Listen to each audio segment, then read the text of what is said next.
Hello and welcome back to Open Heat Loss and another video explaining a little update that I have done on the rooms input at openheatloss.com.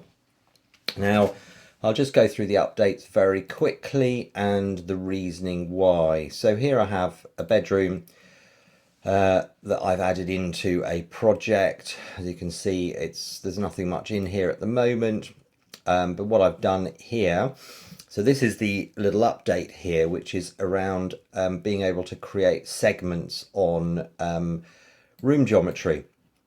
And this is designed to be useful if you have like an L-shaped room or a T-shaped room or something like that, that obviously isn't your normal rectangular room. So what we've got here is we're going to change this room to a dual pitch vaulted room with a length of 2.7 and a width of 2.7 meters, and we're just going to say for argument's sake that it's a square box, so it's got an eaves height of 2.7 meters as well. Now because it's vaulted with dual pitches, we are going to put a ridge height in, and let's say it's a nice height of 4.2 meters. So what this is going to do is it's going to give me a floor area and a volume, and it's going to give me a ceiling slope area. And so this is two values here. It's going to give me a ceiling slope of total ceiling slope of 10.9, and then it's going to go, each slope is 5.25 because we've got two slopes. Now this is a slope that runs along the length of the room. So if I were to, for example, make this 5 meters, you will see here that the value changes on those slopes. And so you think that the slope and the length of the vault are in line with each other. So going back to 2.7, what I've got here is I've got my slope ceiling area, but I've also got a gable end area here. Now what that does is if I want to create a building element, so I want to create an end wall to my thing here, I will do an external wall, for example here. What I do is I ignore the width and the height, and I just put in the gable area there. So I put that in at 9.32, and I add my U value. So let's just say that this is I haven't done any cavities on this one, so I'll do cavity wall, and we'll do that as a U value of 0.32 for argument's sake. Save to library, and we will just add that there. So that is my gable wall. It's just taken the area. Length and height aren't actually that relevant from this at all. So there you go. What we'll now add is we will add a ceiling. And we'll say that actually we can add it as a roof, can't we?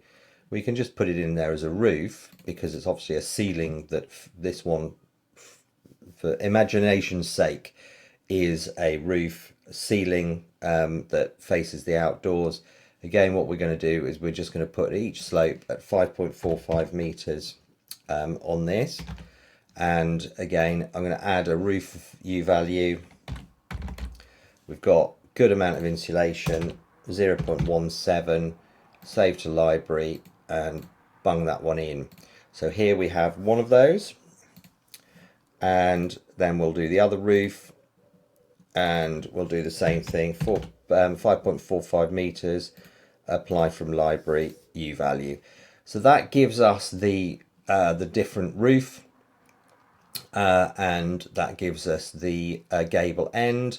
Now obviously we're going to have to, well, if there are two gable ends to this, might be designed weirdly. If there are two gable ends to this room, you're going to put in a second gable end on the other end. Maybe that's an internal wall, maybe that's an external wall, whichever way it works. So, or it might actually be that it's just half a gable end or something. So I'm going to leave you with that for now.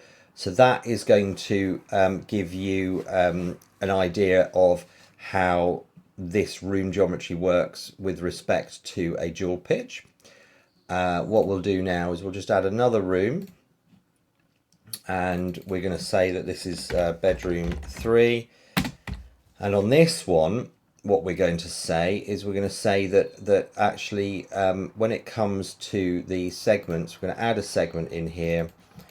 We're going to go main area, and this one is just going to have a mono pitch roof or ceiling. Let's say the room's 5 meters long and 3 meters wide and 2.4 meters high, and then the high, let's say, is 3.6 meters on here.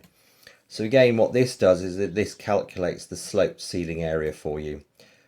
So and also you have the trapezoid end wall, so that this is the bit that obviously has a slope to it, and so you'll probably have 2 of those walls in the house going along and diagonally upwards, but that gives you that. So you do exactly the same thing here on building elements.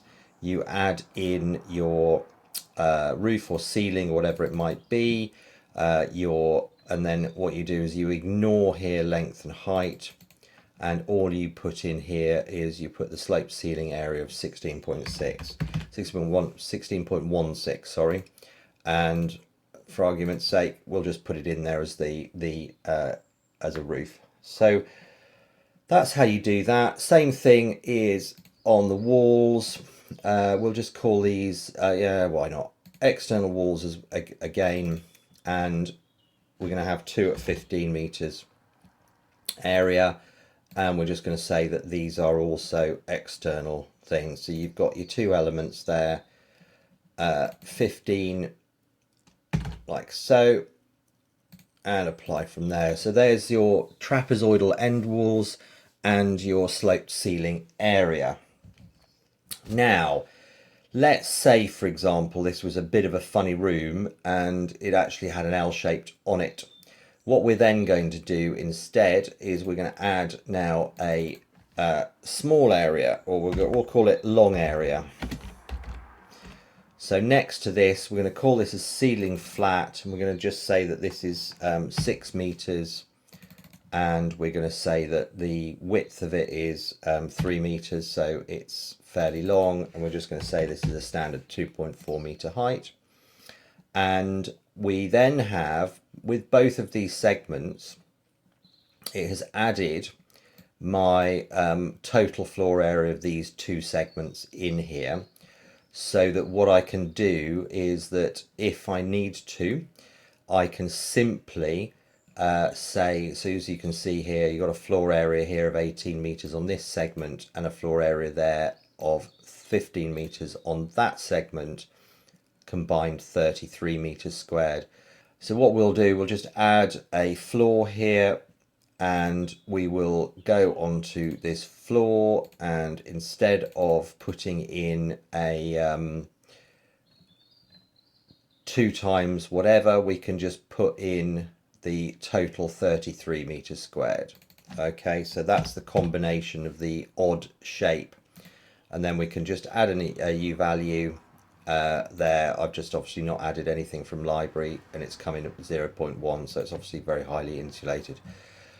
So that gives you an example. Now if however you wanted to calculate the if this was like a suspended timber floor or a slab on ground or something like that, and it's an odd shape, and you want to add a proper U value, then you use your manual lookup, and what you then do is you enter your perimeter to area directly. So you measure the perimeter. Let's say if it's an L-shaped room, you take one length, the other length, you add that up, and then you do a calculation of area. You know already in the rooms that you have 33 square meters that you're working with, so you can just put that in against the external measurements of your room, and then you can create a U value for that. So this is obviously designed for those non-standard spaces where you can create various different segments. It adds up the details. You've got different pitches on the roof or ceiling for you there, and you've got a total calculation of odd floor shapes, you know, if they're a uniform floor.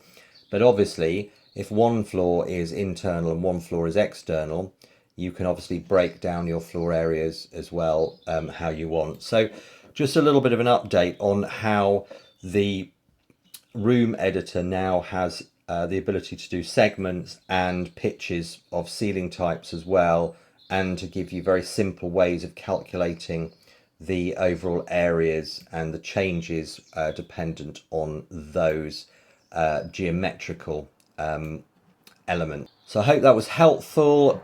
Now, if you want to see more on this, then please do subscribe, tick like if you actually like the video, and please do put your comments or questions below the video if you have any. I will get around to answering those as much as I possibly can.